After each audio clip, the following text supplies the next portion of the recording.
Greetings and welcome back to Tim Straka History.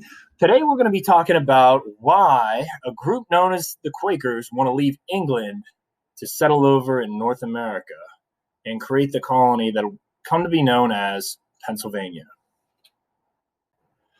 So after today's discussion, you should be able to describe the motivation that the Quakers had for starting the Pennsylvania colony. And you should be able to compare and contrast the Pennsylvania colony with the Massachusetts Bay colony. So we'll be comparing and contrasting the group known as the Quakers, who established the Pennsylvania colony, to the Puritans, who were the group, once again, who established the Massachusetts Bay colony. The Pennsylvania colony is going to be established in 1682 by a group known as the Quakers.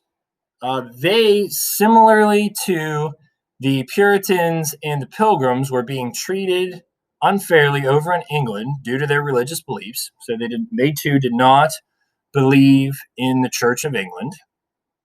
So you can imagine that they were treated in a very similar way when compared to how the Puritans and the Pilgrims were treated over in England. So they desired to get out.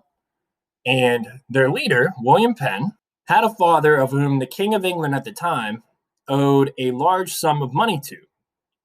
The King of England, to pay back William Penn's father, gifted him with land over in the area that is now the state of Pennsylvania.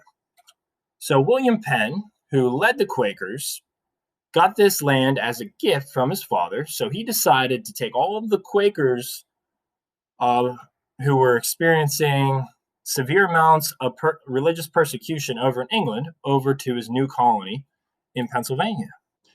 In the area that William Penn and the rest of the Quakers settle in to create their colony comes to be known as Pennsylvania, which literally means Penn's woods.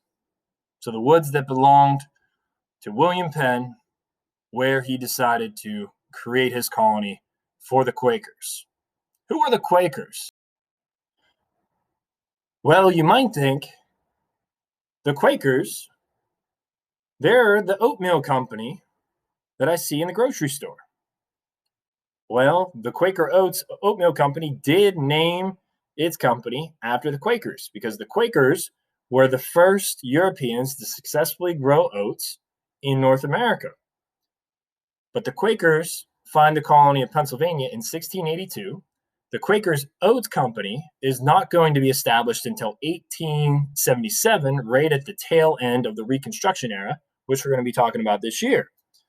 But they do use an accurate photo of William Penn on the Quaker Oats oatmeal label. So there's William Penn right there, and you see the character that they use on Quaker Oats looks very similar to William Penn. It is supposed to be William Penn, according to the CEO of Quaker Oats. So the Quakers were a group of English men and women who disagreed with the Church of England. So they, very similar to the Puritans and the Pilgrims, wanted to practice a religion that was much different than that of the Church of England. And we're familiar with how the English government treated English citizens of that time if they wanted to practice a religion that was different from the Church of England's religion. Okay? So we know during this time, there's no separation of church and state in England. The Church of England is intertwined with the English government. The English government makes it a law to be a member of the Church of England and to attend only the Church of England. You weren't allowed to practice any other religions. It was illegal. So if you were discovered to be practicing a religion that was different from the Church of England's, you were fined.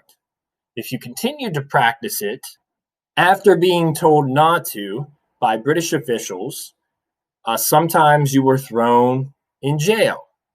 And if you were caught spreading it to young people throughout England, you were also oftentimes fined heavily or thrown in jail. So in this image, you see a bunch of Quakers at a religious ceremony not associated with the Church of England. And you see them kind of in hiding, right? There's a small crowd of people, and they're in hiding because they don't want to be interfered with by English officials. They want to have their religious gathering without being punished. So the Quakers, they had a very strong desire to just practice their religion without any interference from the English government. But they were unable to do so due to the English government's policies during the time. Right? So why did they leave? Well, they wanted to practice their religion freely. Right? The king and his laws are going to interfere with their religious beliefs. The king's laws are actually going to forbid them from practicing a different form of Christianity than the one of which was the official one of the Church of England. Okay. So you see some of them, if they're caught, attending a church not associated with the Church of England, they're carried away by English officials to a jail cell, oftentimes, especially if they had already been warned about doing so. Okay. When I say doing so, I mean continuing on with their beliefs that are contradictory to the English governments. Okay, so what were the Quaker beliefs that were so contradictory to the Church of England's beliefs? Well, they believed killing was always wrong. And sometimes the Church of England and the English government believed killing was the way to solve problems, right? They were involved in a lot of wars in the 1600s and 1700s. Another big belief of the Quakers is they're going to believe slavery was morally wrong. Okay, and slavery was being practiced by several Englishmen during this time. And then that belief and practice gets spread into colonies like the Jamestown colony and the Massachusetts Bay colony. But early on, slavery was not occurring in the Pennsylvania colony because the only group that was there at first was the Quakers, and they didn't believe in slavery. And the Quakers also believed that religion should be personal, should not have strict rules, and it shouldn't be associated with the government. Okay? So they felt that all humans should have the right to believe in whatever religion that they wanted to believe in, or if they didn't want to believe in a religion, that was fine with the Quakers too. Okay? But they shouldn't have the strict rules that they do over in England, basically forcing them to attend a church of which they didn't agree with. So they were strongly opposed to England's concept of religion at the time. Okay? And the Quakers are going to consider their colony to be a holy experiment. Why? Because they're going to be one of the first places in the world to allow all of the colonists to have religious freedom. So to believe in whatever religion they wanted to believe in without any interference from the government. Okay, so the Quakers and the rest of the settlers in Pennsylvania, they're going to have the right to religious freedom provided to them by their leader of the colony, William Penn. Okay?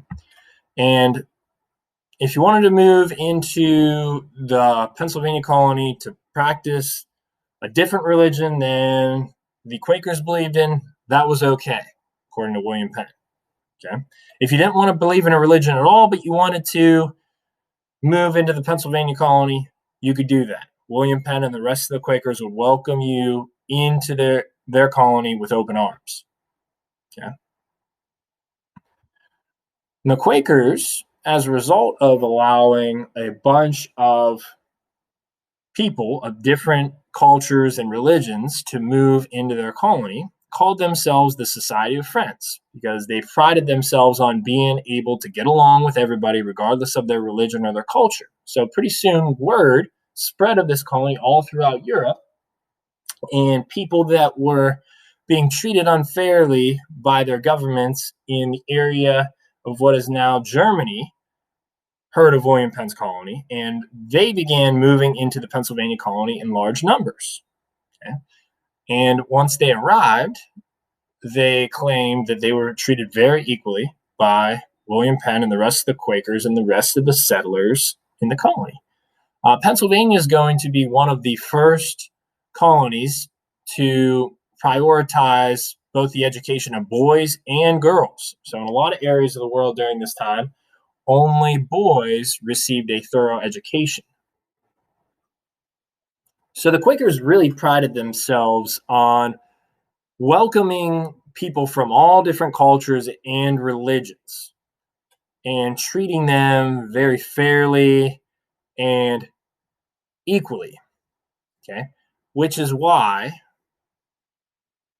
the city of Philadelphia today, located right in the original area that the Quakers are going to establish their colony, has come to be known as the city of brotherly love. So Quakers kind of engraved their culture in that region in the late 1600s, and it survives the whole way up until 2020, while traces of their culture survive up until 2020 within the Philadelphia area. So William Penn and the Quakers, they're going to have a very peaceful relationship with the Native Americans. They're never going to get into conflict with the Native Americans over land like the Jamestown settlers did when they wanted to expand their tobacco farms into Native American lands. And a big reason for that is William Penn and the Quakers are going to pay the Native Americans fairly for their land. So when the colony gets bigger and grows in population from people coming over from England and people coming over from the area that is now Germany into the Pennsylvania colony, they're going to need more land. And William Penn is going to pay the Native Americans to expand his colony into their lands. Okay. And he's also never going to appear to be violent in front of the Native Americans, and neither are the rest of the Quakers. The Quakers are never going to bring weapons to their meetings with the Native Americans. And likewise, after the Native Americans noticed that, they discontinued bringing weapons to their meetings with the Quakers. So there were a lot of peaceful negotiations between the two sides as a result.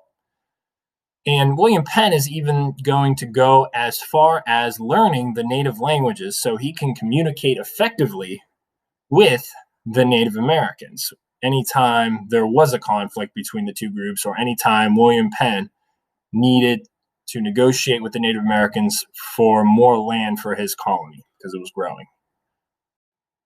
So that'll do it for today's discussion. I will see you all again next time. Enjoy the rest of your day.